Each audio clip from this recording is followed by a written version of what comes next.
মাদক মুক্ত সমাজ গড়ার জন্য খেলাধুলার কোনো বিকল্প নাই। জাতীয় শিক্ষাক্রমে যেহেতু আমরা খেলাধুলাকে বাধ্যতামূলক করতে যাচ্ছি, সেখানে ক্রীড়া শিক্ষক হিসেবে আমার এই সাবেক খেলোয়াড়রা অগ্রাধিকার ভিত্তিতে তাদের সেই কর্মসংস্থানের ব্যবস্থা করা হবে ইনশাআল্লাহ। এই ধরনের ইফতার মাহফিলগুলোতে ভালো লাগে এই কারণে যে যারা একসময় বাংলাদেশের ফুটবলকে প্রতিনিধিত্ব করেছে, সেই চেনা মুখগুলোর সাথে দীর্ঘদিন পরে বিভিন্ন অকেশনে যখন দেখা হয় তখন ভালো লাগার একটি জায়গা তৈরি হয়। এবং এখানে আমার সাথে যারা বিভিন্ন সময় খেলেছেন এবং আমার কোচ হিসেবে অনেকেই দায়িত্ব পালন করেছেন, অনেকে ম্যানেজার হিসেবে দায়িত্ব পালন করেছেন, সবার সাথেই আজকে দেখা হয়ে খুবই ভালো লাগছে। এবং আমি আপনাদের সকলের কাছে আজকে তেমন কিছু বলবো না, পরে এক সময় হয়তো বা বলবো। আমি আজকে শুধু এটুকুই বলবো যে আমি আপনাদের সকলের কাছে দোয়া এবং সহযোগিতা চাই।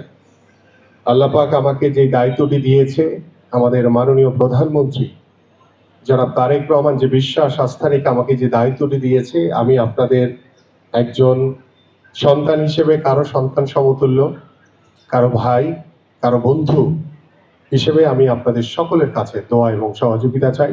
এবং আমরা আশা করি, এবং আমাদের এখানে আমাদের মাননীয় মন্ত্রী উপস্থিত রয়েছেন, আমি সবসময় খেলাধুলার বিষয়গুলো নিয়ে তার সাথে পরামর্শ করেছি বিগত সময়ে, এখনো করবো এবং ভবিষ্যতেও আমি তার সার্বিক সহযোগিতা চাই।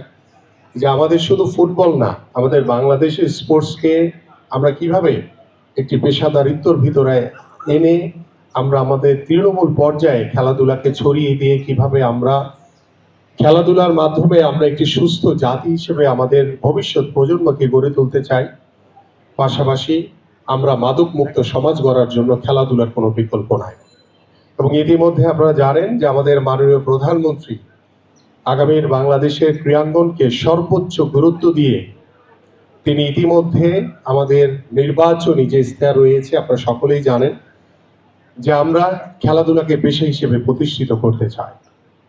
আমরা জাতীয় শিক্ষাক্রমে ৪র্থ শ্রেণী থেকে খেলাধুলাকে বাধ্যতামূলক করতে যাচ্ছি এবং আমরা নতুন করে স্পোর্টসের কর্মসূচির মাধ্যমে আমরা বাংলাদেশের প্রত্যন্ত অঞ্চলে তৃণমূলে ছড়িয়ে ছিটিয়ে থাকা প্রতিভাবান খেলোয়াড়দেরকে অন্বেষণ করার মাধ্যমে আমরা সেই উপজেলা থেকে নতুন করে শুরু করে আমরা জেলা পর্যায়ে, বিভাগীয় পর্যায়ে এবং জাতীয় পর্যায়ে এসে শেষ করব। এবং এখান থেকে যারা এক্সট্রা অর্ডিনারি প্রতিভাবান খেলোয়াড়দেরকে আমরা বাছাই করতে পারবো। এটি শুধু ফুটবল না, এটি ক্রিকেট হবে, এখানে কাবাডি রয়েছে, সেখানে দাবা রয়েছে, সেখানে আমাদের আরো অন্যান্য যে স্পোর্টসগুলো, কারাতে রয়েছে, আমাদের যে ব্যাডমিন্টন রয়েছে, অন্যান্য স্পোর্টসগুলোর মাধ্যমেও পর্যায়ক্রমে আমরা অনেকেরই হয়তো বা মতামত রয়েছে শুধু 7টি কেন, কারণ আমরা যেহেতু প্রথম শুরু করতে যাচ্ছি ঈদের পর আমরা চেষ্টা করব নেক্সট আমাদের জুন জুলাইয়ের পরে নতুন যখন বাজেট সেশন আসবে তখন আমরা চেষ্টা করব আরো অন্যান্য ভলিবল থেকে শুরু করে হ্যান্ডবল, অন্যান্য স্পোর্টসগুলোকেও যাতে আমরা তৃণমূলের সকল পর্যায়ে যাতে আমরা শুরু করতে পারি। এইভাবে আমরা পর্যায়ক্রমে আমরা প্রথম, এখন যেহেতু আমাদের হাতে সময় কম, আমরা ঈদের পরপরই শুরু করতে চাই এবং এখানে আপনাদের সকলের কাছে আমি সার্বিকভাবে সহযোগিতা চাই যে নতুন করে স্পোর্টসের এখানে আমাদের সারা বাংলাদেশে যারা বিভিন্ন জেলা পর্যায়ে, উপজেলা পর্যায়ে কোচ রয়েছে, শুধু ফুটবল না, অন্যান্য স্পোর্টসের কোচ যারা রয়েছে সবাইকে আমরা কাজে লাগাতে চাই।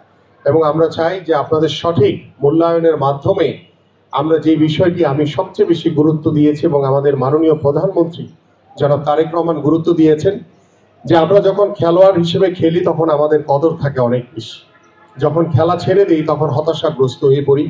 কেউ হয়তো বা দেশের বাড়িতে চলে যায়, কেউ হয়তো বা খুব অসহায় জীবনযাপন করে, কেউ হয়তো বা বিদেশে পাড়ি জমায়। বাট আমি আপনাদেরকে আশ্বস্ত করতে পারি, আমি আপনাদেরকে আশ্বস্ত করে যাচ্ছি ইনশাল্লাহ আমাদের মাননীয় প্রধানমন্ত্রী যে পরিকল্পনা রয়েছেন, আপনারা যখন খেলবেন তখনও দেশ আপনাদের পাশে রয়েছে এবং খেলা ছেড়ে দেওয়ার পরেও আমরা আপনাদের সকলের জন্য কর্মসংস্থানের ব্যবস্থা করব। এবং সেখানে আপনারা ইতিমধ্যে জানেন যে জাতীয় শিক্ষাক্রমে যেহেতু আমরা খেলাধুলাকে বাধ্যতামূলক করতে যাচ্ছি, সেখানে ক্রীড়া শিক্ষক হিসেবে আমার এই সাবেক খেলোয়াড়রা অগ্রাধিকার ভিত্তিতে তাদের সেই কর্মসংস্থানের ব্যবস্থা করা হবে ইনশাআল্লাহ। এভাবে আমরা আগামীর বাংলাদেশে আমরা আপনাদেরকে একটি কর্মসংস্থানের ব্যবস্থার মাধ্যমে সাবেক খেলোয়াড়রা যারা অনেক সময় হতাশাগ্রস্ত হয়ে যান, আমি আজকে থেকে বলবো যে আপনাদের হতাশা হওয়ার কোনো কিছু নেই, কারণ আমরা চেষ্টা করছি যাদের সরকারি চাকরির বয়সসীমা থাকবে তাদেরকে আমরা সরকারি চাকরির ভিতরেই তাদেরকে নিয়োগ প্রদান করা হবে। আর যাদের সরকারি চাকরির বয়সসীমা থাকবে না, অনেকেই রয়েছেন এখানে, অনেক সাবেক স্বনামধন্য কোচ রয়েছেন, যাদের অনেক ক্যাপাসিটি রয়েছে দেশের ফুটবল, ক্রিকেট থেকে শুরু করে বিভিন্ন স্পোর্টসকে আরো ভালো কিছু দেওয়ার, তাদেরকে আমরা চুক্তিভিত্তিক হিসেবে নিয়োগ দান করার মাধ্যমে তাদেরকে স্থায়ীভাবে একটি কর্মসংস্থানের ব্যবস্থা করবো ইনশাআল্লাহ। সো আমি আর বেশি কিছু বলবো না।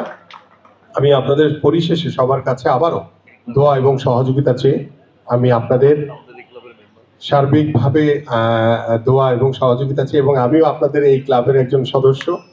সো আমি আশা করি এই ক্লাবটিকে নিয়ে অনেকের অনেক পরিকল্পনা রয়েছে, যেহেতু এখানে আমাদের মাননীয় মন্ত্রী রয়েছেন, আমি তার সহযোগিতা নিয়ে আমরা এই ক্লাবটিকে আরো কিভাবে ডেভেলপ করা যায় কিনা, আপনারা যারা দায়িত্বরত রয়েছে, আমরা আলোচনার মাধ্যমে এই ক্লাবটিকে আরো একটি পূর্ণাঙ্গ একটি ভালো অবস্থানে দেখতে চাই।